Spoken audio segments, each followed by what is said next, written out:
Hi, and welcome to Dietless Living 360 Degrees, Overcoming Weight Loss Obstacles with me, your host, Katie Gordon. As a weight loss coach, I help people overcome their weight loss obstacles so that they can lose weight their way and lose it for life. But that old saying that it takes a village to raise a child also applies to when it comes to losing weight and reaching our weight loss and health goals. Because some of the obstacles that we have in life that are impacting on our weight are actually obstacles that are in other areas of our life. Sometimes we have obstacles in our relationships, in our business, work, career, finances. We have obstacles at home. We sometimes have obstacles within our family.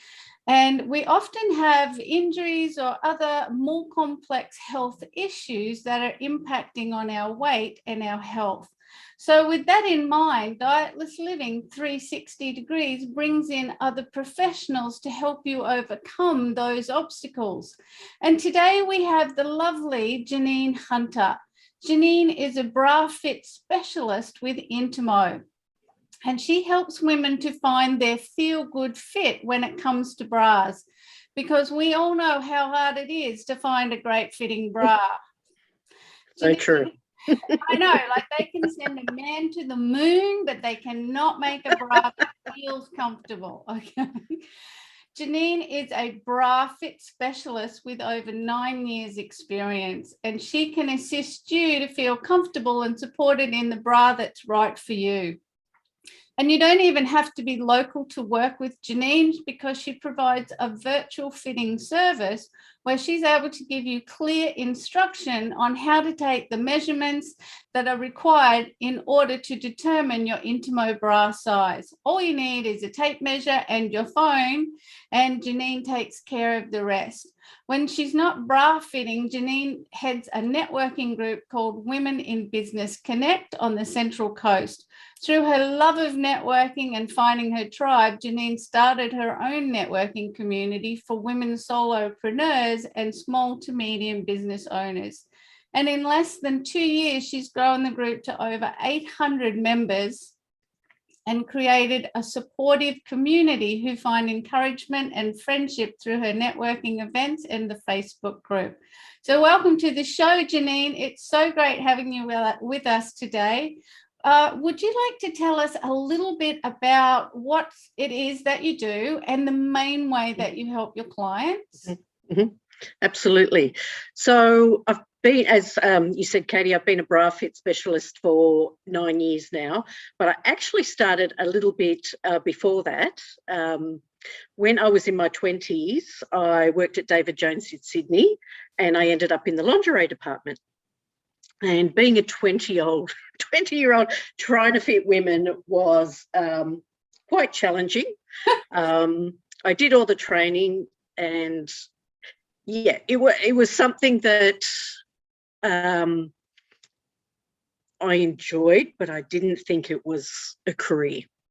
But fast forward, and when you have a family, and it's really the work family life balance is a little bit difficult. So I came across Intimo, and I had a friend who was doing Intimo, working this business with her family, and she was sitting on a bus traveling to conference, and they looked so happy. And I just looked at this picture and went, I want that. And then the more I thought about it, I just went, I'd love to run my own business, tick. I'd love to be with a tribe of women that connect and have fun, tick, and earn some money, tick, and get away from my family. So, oh, that's mean. In a nice way. In a nice way. In a nice way. Have some time for me and get back into the workforce. Yeah. But when I started, and I'd already had the training with bra fitting a previous lifetime, it was more than just bra fitting women. It was making women feel good about themselves. Mm-hmm. It's helping with health issues such as back pain and just bringing the girls up to where they used to be. Yes. and just making them feel good. They also look good in their clothes.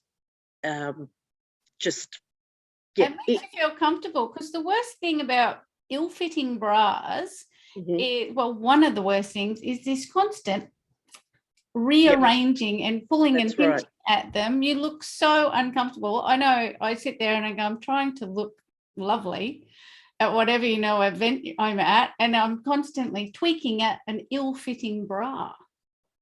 Yeah, well, you shouldn't. When you get fitted properly, the strap shouldn't fall off. You should not, almost like a set and forget. Yes. So very rarely, I mean, I'm very lucky. I fit myself, and I've got a whole range of bras to try on. But once it's on of a morning, I don't touch it again till I take it off at night. It should just feel like a second skin. Absolutely. Yes. Absolutely. So you just need that support. And remember, we usually wear our bras about 18 hours a day. So right? So when you get up to go to bed, though I know a lot of women take it off as soon as they get home.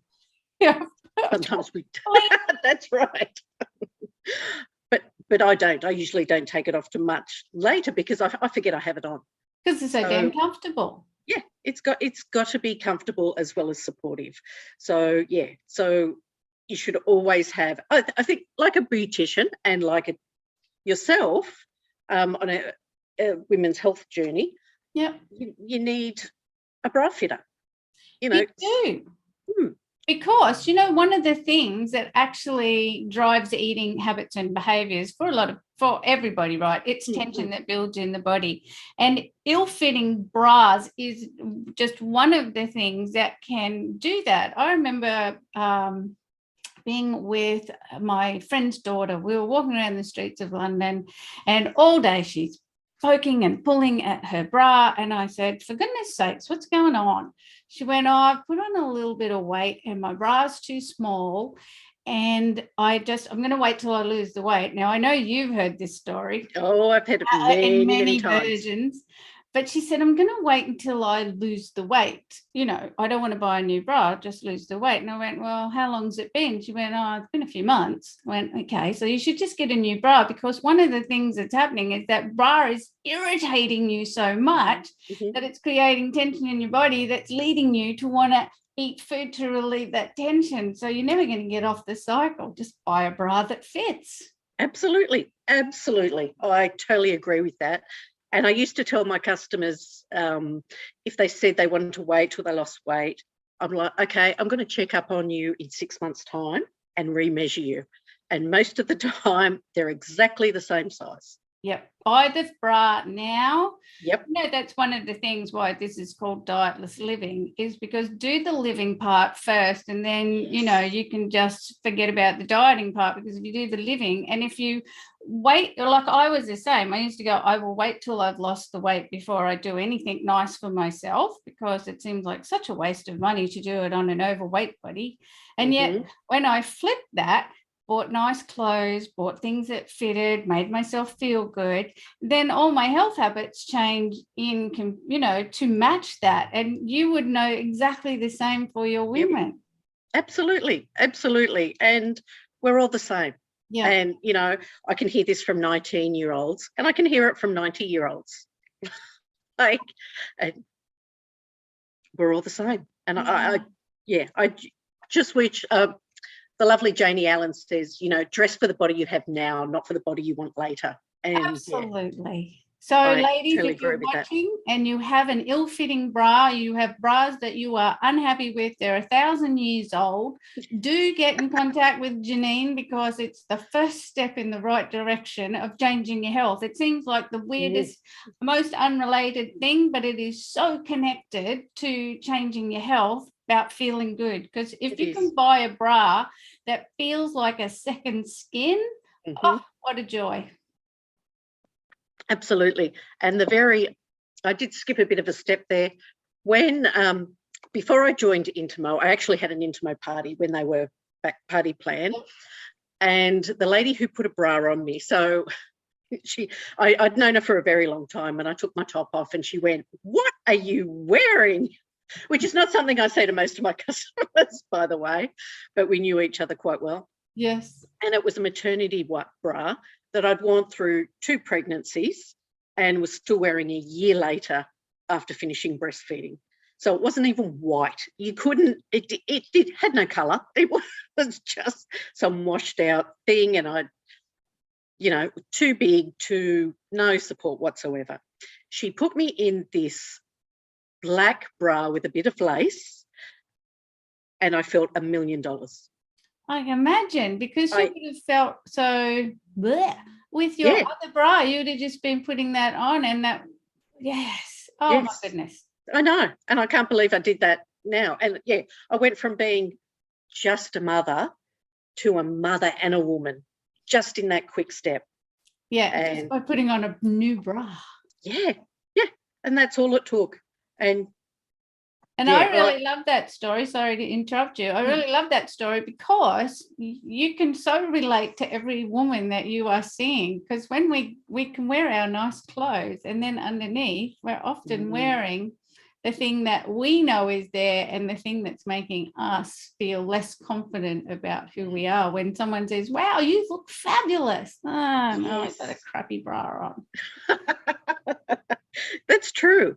And the other thing, when you have a great bra on, that's going to lift you up a bit, you stand a little bit taller, and you watch the people say, gee, you look good. Have you lost weight?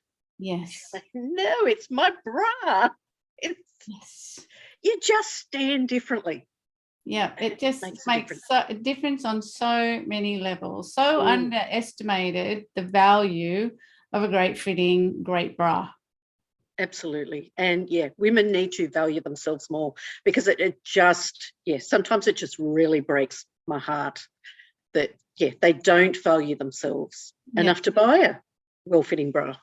I know. And it's not really that much money for the wear that we get from them. It's such an investment in ourselves. Absolutely. And I think another reason I chose the Intimo brand, because of the way it's manufactured. There's so much thought into the manufacture of our bras. They wear really well. Yeah. And they use dyes that don't harm the environment or the workers that make them as well. And so, it's a win-win. Exactly. Friendly for us, friendly for the environment. That's right. Yes. Well, thank you for sharing all of that, because they're the real stories of life, right? Bra stories. I don't know how many bras I have purchased and not worn because they were not the right fit. I have had Intimo bras in the past, and they were good, actually. It was many years ago, though, that I bought that. And they did last really well. And then I moved along, as you do in life. But really, the bra is the thing. If you want to wear some nice clothes, you've got to have the right bra. And most times I don't have the right bra, so I probably need to have a chat with you. Yeah, absolutely.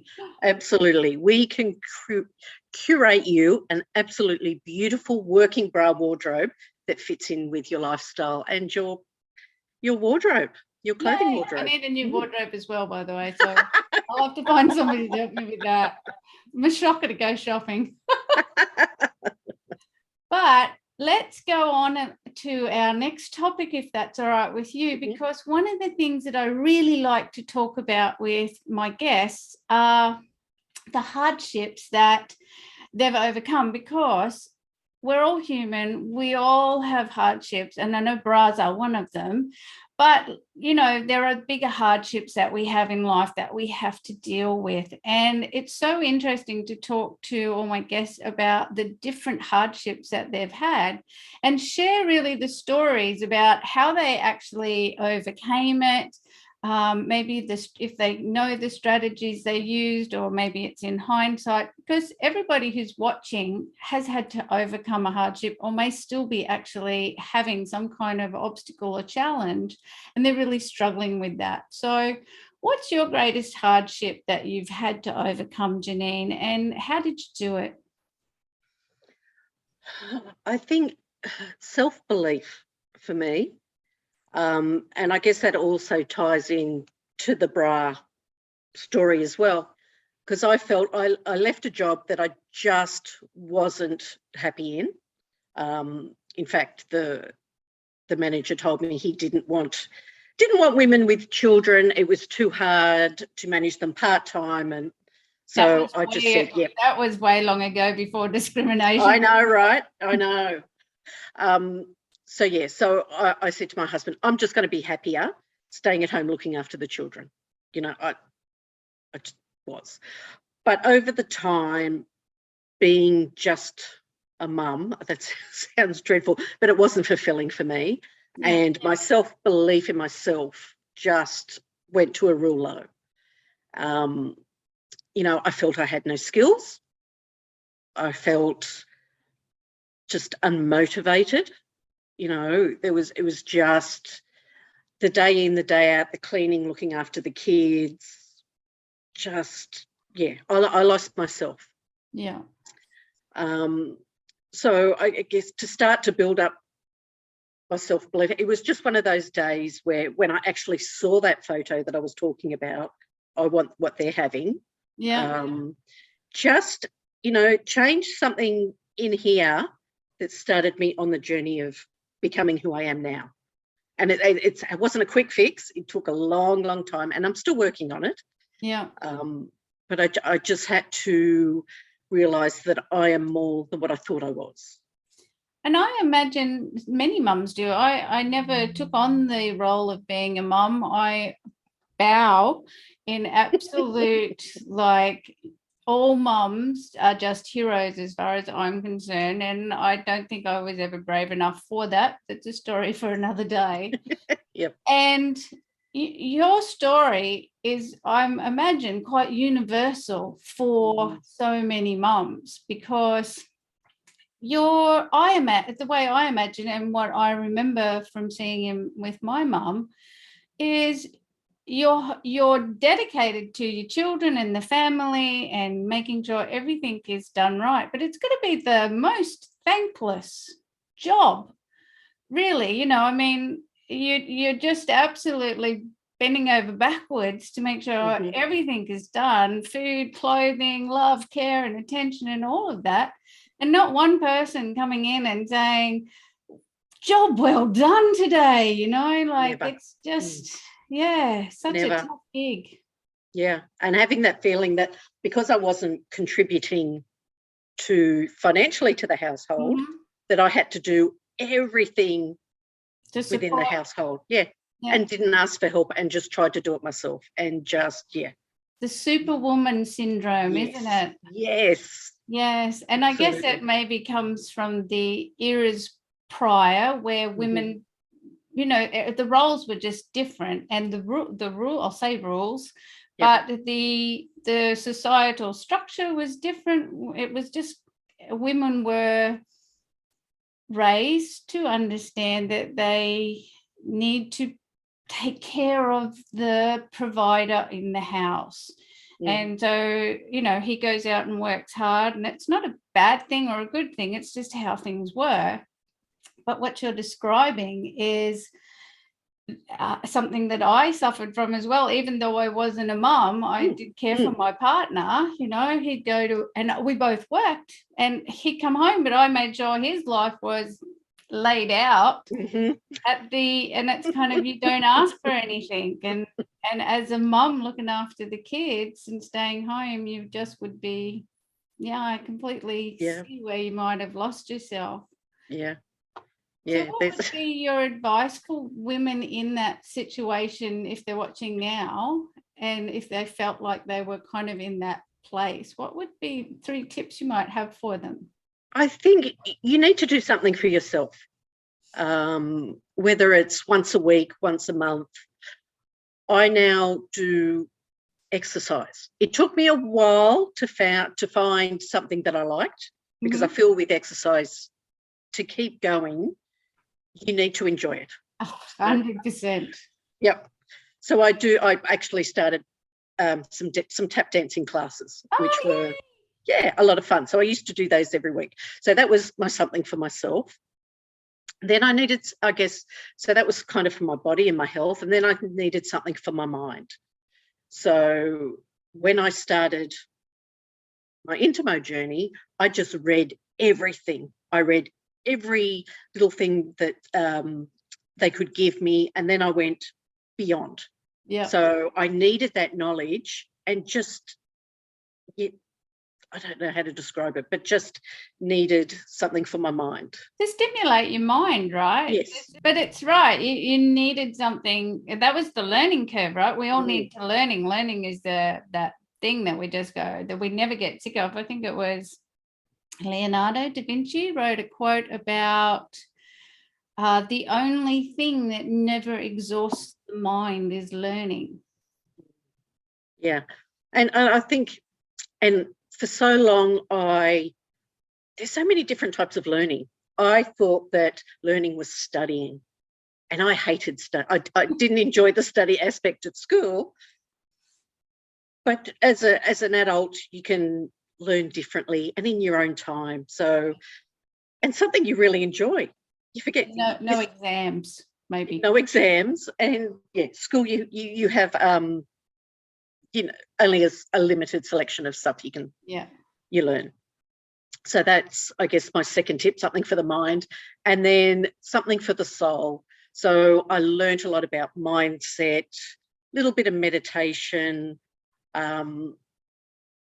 just things that made me feel good. And the other thing that really made me feel good is coffee with a friend, something as simple as that, just half an hour, sitting there talking, just whatever comes out. Without the pressure and expectation. And no judgment. Someone pulling at your skirt. That's exactly right. Yes. So that's my 3 tips. Excellent. Find something for your mind, something for your body, and something for your soul. Excellent. Thanks so much for those tips, because they're really important. We forget about the simplicity of those 3 things, right? It's so easy to do, because once you get exhausted and tired with running the family, and once you start to hit that slippery slope, which you said you were on, which takes you down into those not great feeling places, when we're down there, we don't remember all the things that we could do to bring ourselves back up, because we just get too tired for it. So thank you for reminding. Yep. So one of the other questions I like to ask all my guests is, what's the biggest risk that you've ever taken, and why did you take it? Oh, that's a hard one. Well, I think jumping into my business, because that was a financial outlay. At the time, it was around $500, which was huge for our family. That was really huge. So I said to my husband, I want to do this. I need to do this. And he said, yeah, go for it. I want you to, which was great. But I think that financial risk and having to work to I guess, make money and cover that and then provide. Well, I'm guessing it was hard because you had to work out how you were going to fit in running a business when you were running a home, and that's that was right. already taking all of your time and energy and effort. That's right. And you get into such a routine as well. And my husband's a shift worker as well, so I had that to cope with. Yeah. And then a child at school and 2 at home, and after school activities. Yeah. And then so there was only a very limited amount of time that I had to actually find a client base. Yeah. And you'd already told us that you were not feeling your confident self. So I imagine that was quite a risky, feeling emotionally risky, that in a place, because when we don't feel confident about ourselves for whatever reason, taking a risk and going, I'm going to sell something, I'm going to be a business owner, isn't exactly top choice, is it? It's not, I have to put myself out there to do this, and this. Have I got the courage? Have I got the skills? We doubt ourselves on every level. So I can really see what a big risk you probably felt that was. It was. And it's it was fine to speak to family and friends about it. But You soon you run need out more of customers. those, don't you? That's right. There's only so many bras they can buy. So talking to someone you didn't know or someone you kind of knew and about your business and about bras. I didn't think about it at the time, but some people don't want to talk about underwear. And here I am talking about, as I know now, I've had teenagers. Yeah. It's like, yeah, mum, no. Don't talk to me about that. That's right. Oh my God, that's private stuff. But yes, I had a mentor at the time said to me, just pretend you're an Avon lady. Just go and drop a brochure and go and talk to someone. And so I went up to the local shops, which had little independent businesses, and just walked in and said, do you mind if I leave this brochure here? Tell me I'll come back in a couple of days. Tell me what you think of it. And I got 2 parties booked out of that and one person that said, no, it's too expensive for me. But those 2 that said yes, like, totally changed. Totally negated the no, didn't it? Yeah. The no just felt like a springboard. Ooh, they've said I've got 2 yeses and 1 no. I'm in front. I know. That's so great, because so many people do need to be able to do that, to just take that risk and move forward. And like you say, you do soon run out of friends and family, and you start to have to reach out. Do you know, I saw a busker in town. This is a very long time ago, possibly even before I lived in Brisbane. I can't remember, it was that long ago. But he was just walking up to his spot in the middle of the street there, to the side, and starting to set up his kit to play some music. And I thought, wow, that's a gutsy, it's just to go and set up. And I didn't ask, but I happened to be one of those coincidental times. Somebody said to him, how on earth do you do that? Just come and set up and start playing to people who don't want you to play. Like you're not asking you to. And he went, in my mind, I just tell myself, I am meant to be here. This is my gig. I'm setting up for my gig.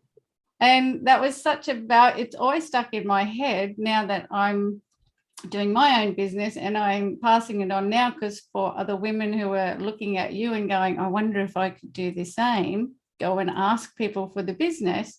You can. You've just got to go, this is what I'm meant to do. I'm meant to be here. Absolutely. And people don't really judge. Everybody's worried about themselves. Too worried about thinking about themselves to judge others. So, absolutely. So tell me, Janine, we've talked about your biggest hardship and the biggest risk you've ever taken, but has there been some hardship that you've gone through that you voluntarily put yourself through? Like I haven't really talked about them on the show, but I do always allude to that I have had a few events in my life that I refer to, and I always say, like, they were such hard things for me to do, but they were the hardest things I've ever voluntarily put myself through. I've been through hard things that have been, thrust upon me, but these things were the hardest things I've ever voluntarily put myself through. Can you think of anything that fits into that category for you? Getting up and talking to people in front of people was sometimes quite difficult, but I really wanted this business to work. Yes. So I did that. Because you're also doing that in your networking business, aren't you? Yes. I just got used to it. And I actually, as I started Intimo, I knew I needed the skills to speak in front of people. So I put my hand up to become P&C president, like just something else to do.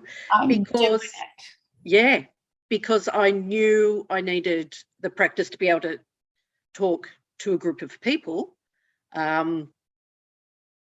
And they're all different sort of people. So I was practicing there, getting to know people and the way people ticked and how to treat them.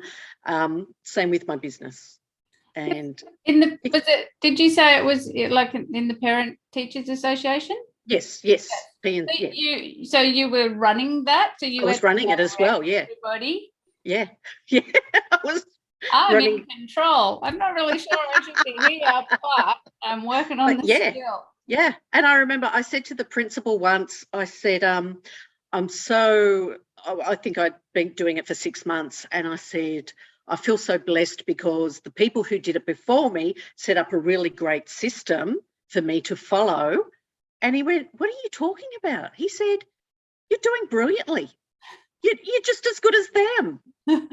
You're not, and I just went, oh, okay, if the school principal thinks that, then maybe there's something there. And I imagine too, running that process there, obviously it translated over to running, Intimo parties. But it would have been also, because I know I've done things and I've gone, I can map what they're doing here. I can map that across to here. Yes. Strategy. And I learned to make everyone feel valued. We went, the P&C went from basically the role holders, so, about 5 or 6 people, to a filled room of about 15 people. Well done. Thank you. Yeah, I think just making people feel valued and that they're wanted there and that they're heard and seen makes a real difference. And I could do that with my business as well. Sometimes there's a group of women and, some of them might work together, and then you've got the next door neighbour who doesn't know this group of women and feels a little bit left on the outside. Yes. And usually when you're standing up talking to someone, you can sort of see the layout of the room and what's going on. But to make that one person feel valued and seen and heard makes a real difference. It's about inclusiveness, isn't it? Being where people are feeling socially awkward, because I was a super socially awkward person until recent years. And I would have been the person sitting on the outside at your parties going, I don't really want to speak. But if somebody had made me feel like invited me into the conversation without putting me on the spot, that's a real skill. It is. And I did have to teach myself that. Same with the P&C. A lot of people have great ideas and really want to say something, but they're just too scared to put their hand up, or somebody might say, laugh at them or something like that. And we all have that little bit of anxiety and a little bit of fear. Yeah. Yes, about putting forward our idea when it seems to be where might be the only one who's had that idea because nobody else is saying anything. That's right. Yes. That's right. But just to make them feel comfortable and valued. Well done you, because that's so important. And I think even more important in the Teacher Parent Association, the P&T, because the parents want and need to be involved in their kids' education, and it's so important to make, like, you grew that group, so that just showed how much influence you were having on, like, that ripple effect into the families, into the children's lives, just by being able to grow that group and have more parents in there and being involved. And it wasn't always easy. There was a time there where the group got very big and very well known. Everyone got well known. There was events and everything just got bigger and better. But there's just this little outside group that likes to pick. And I remember standing at an assembly, and I think I'd had a bra fitting, and then I raced to see my daughter do whatever she was doing at assembly, and I just stood at the back, and there was this group of women in front of me. They turned around, looked at me, laughed, and went, ha, she's standing there with all her friends. And once upon a time, that would have really upset me. But I thought, you know what, I've grown. I can stand here on my own without any problems. I'm here to see my daughter, not to fit into the group. Not to fit in with people I don't want to fit in with. Yeah. It's something that stuck with me, and it's something that I think about occasionally, that I don't need always to be in with the crowd. I can, march to the beat of my own drum. And if they don't like it, so what? Well, there's something to be said for being able to stand out on your own, because the great things in life that were achieved weren't achieved by trying to fit in with the group. Yeah, so true. Well done, you. And thank you really for sharing that, because that's something that is also a universal feeling amongst all humans, is the need to fit in. And when we feel excluded, and there will always be people in the world who feel that it's okay to exclude other people in a nasty kind of way, or just in a way that in their non-conscious, they're not aware of their own debilitating behaviours.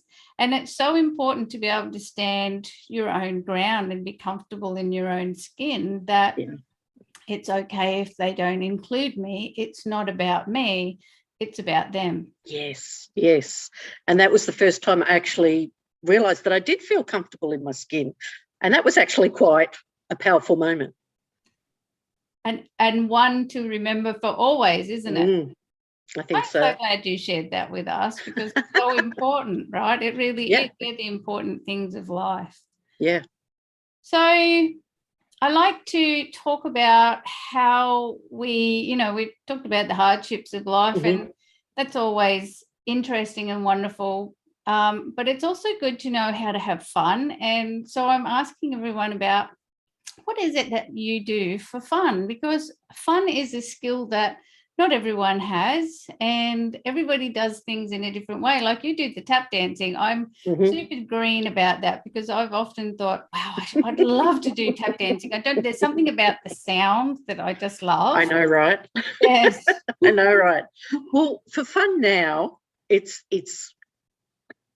absolutely crazy, because I was so not an active person, but I've suddenly become more active, and I've actually stopped the tap dancing for the moment. I felt like I've gone as far as I can go. My legs just don't go as fast as they used to on my feet. And now I do a thing called clubbercise, and it is so much fun. So every Wednesday night we go to this exercise class, and think of the old aerobics type thing, but more meshed with a 90s club vibe. Oh, cool. All right. So it's 90s club classics, best music. It's in the dark, flashing lights, and we've all got glow sticks. And we follow the instructor, and it's a bit of dance with what do you call it? Like exercise moves. Aerobics. Yes. And we've got our glow sticks, and it's woo, woo, and we all sing and dance and yell out, and it is just so much fun. Yes, and sweat, and everybody just feels on a high afterwards. You would. How long does the class go for? 45 minutes. Wow, that's extraordinary. It is so much fun, and everybody just leaves with a smile on their face.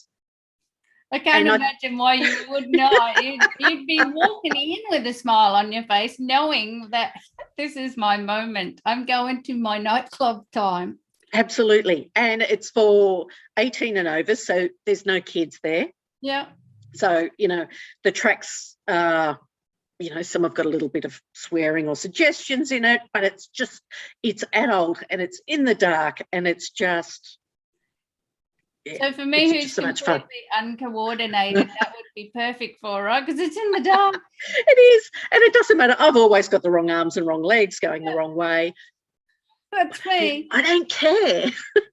It doesn't sound like it's an environment where anyone would care, because you're just dancing. No, yeah, that's exactly what it's like. And as long as I'm moving, singing, and singing, and enjoying. And that's the thing. I start singing and then I forget what I'm doing, and And so tell me, because I've not heard of it, it's called Clubbercise. Is that is that just one person doing that, or is it a franchise thing that you can go and join anywhere? Yeah, it is a franchise. Now, I believe it started in the UK. Right. But don't quote me on that. And I know here on the Central Coast, there's one at Wyong, which is what I do, one at Warner Vale and one at Woy Woy. Oh, I have to write it down. So I remember.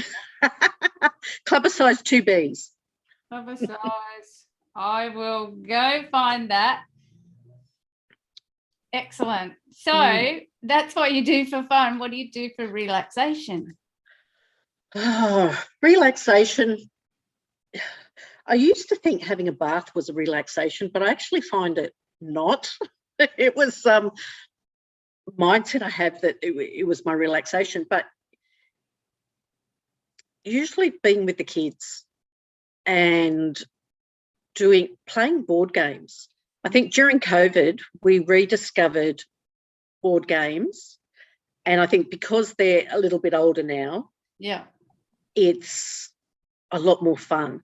I was going to say it'd be a lot more fun because they can play the games properly now. Oh yeah, and the trash talk is hilarious. Like my 11-year-old is just so funny trying to get under her sister's skin. Just so she can win the game. What games do you play? Cluedo is one of their favourites. Monopoly, but that usually goes for a little bit longer. Yeah. And the other one we've got is called 5-second rule. And this one's really fun because anyone can play. Yes. And you've got 5 seconds to answer a question. So it might be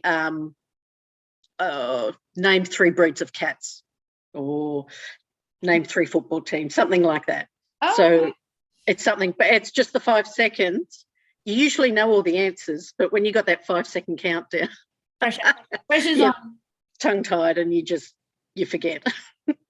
I was never very good at board games. I was a sore loser, socially awkward sore loser. I didn't have a lot of things going in my favour back in the day.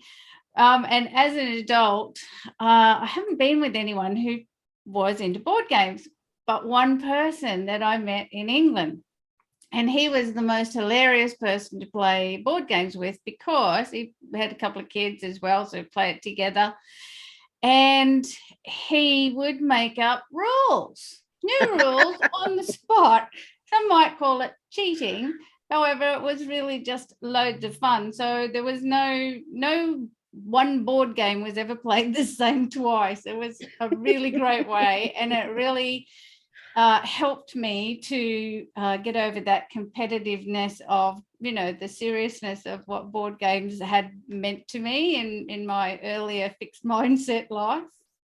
So that's great. I love that you do it because it is such a great family thing to do. It is. Just being together and laughing is just, that's my relaxation. Oh, how wonderful.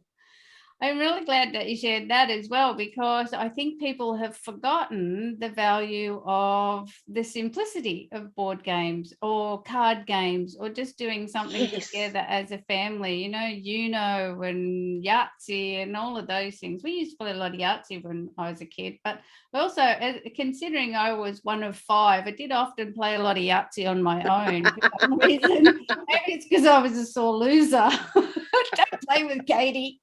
She's there might be something in that. So we've probably actually already talked about this, but I'd like to come back to your business now. And I do think we've covered this, but I'm going to ask anyway, just in case there's some more breadcrumbs that we didn't uncover. But what is it that drove you, what are some of your earlier career choices that led you to where you are now? I guess when I stopped working in retail as a teen and early 20s, I went into, secretarial personal assistant work because I loved helping run a business. Yeah. I liked being behind the scenes and, making sure everything went smoothly. And I think that learning the skills there really helped me run my own businesses now. Yeah, because it's that You seem like you have a bit of an innate desire to be helpful and communicative and, build that community. So I think that's why I asked this question, because there's generally not a very direct route of breadcrumbs that lead to the thing that we're doing as more mature people, because by then we've picked up what are the skills that we have, and they kind of lead us to a job or a career or a business that creates, uses the whole ensemble.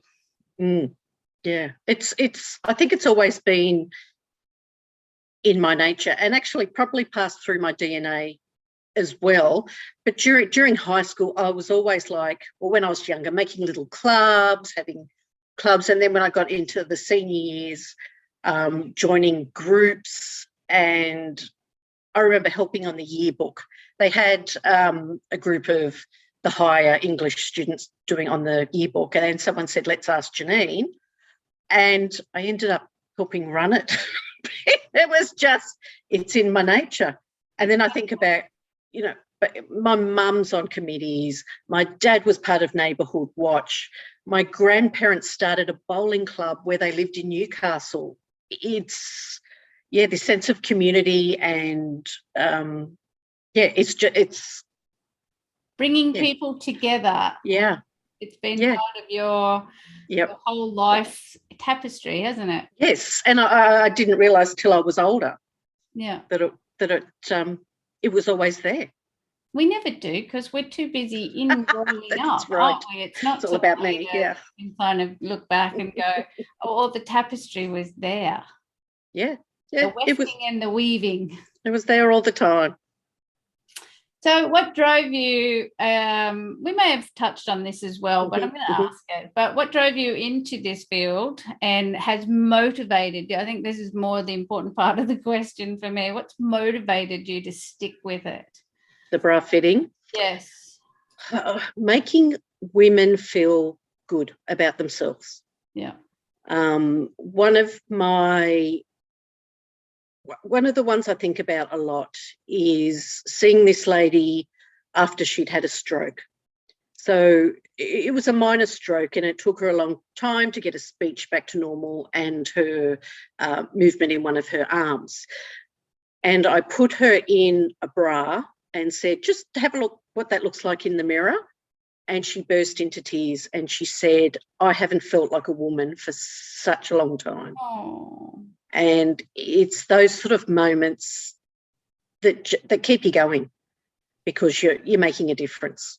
You are making a difference, isn't it? That one-to-one, it always reminds me of that, the metaphor of the kid walking along the beach, when there's thousands and thousands of starfish washed up on the shore, and he's walking along and throwing a starfish in, throwing a starfish in, and the man comes along and he goes, what are you doing, mate? He says, look at them, there's thousands of them, you can't make a difference. And he picks up a starfish, throws it in, says, made a difference to that one. That's, absolutely. That's so wonderful. It is. And some people think it's just bra fitting, but it's more than that. It is absolutely more than that.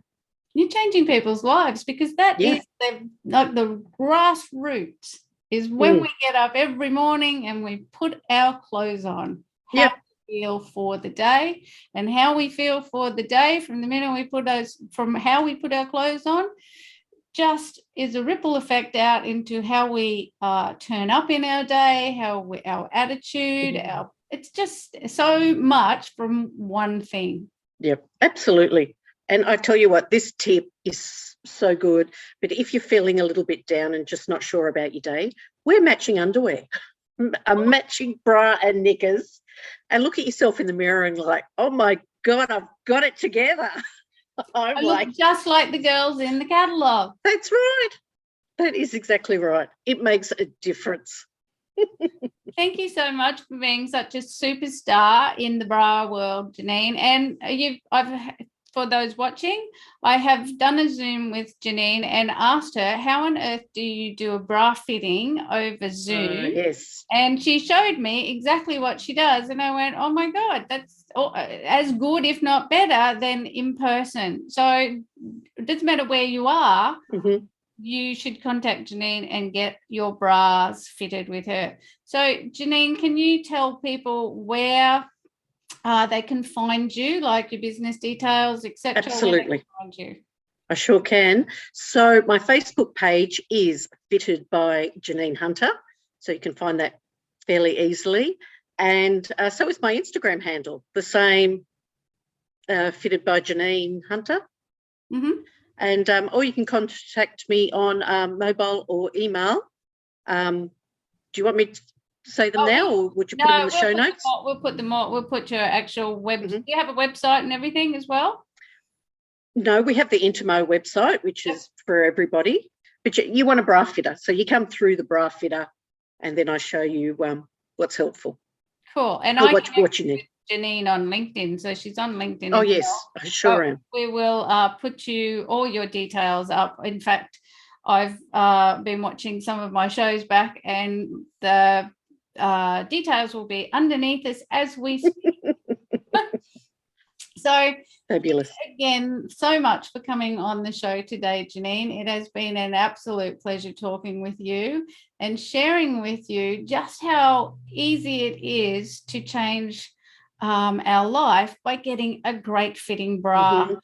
And as always, it's really hard to say goodbye. So to those of you who are watching and listening today, please do subscribe so that you can find out more when we release new shows with new guests.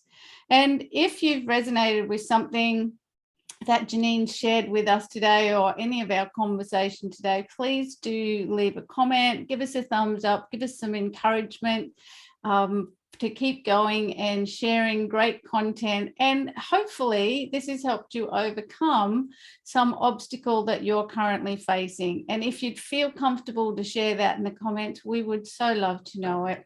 So thanks again, everybody, for being here today. Thanks again, Janine. You're an absolute delight. And with that, we shall say goodbye to everyone. So bye for now. Bye.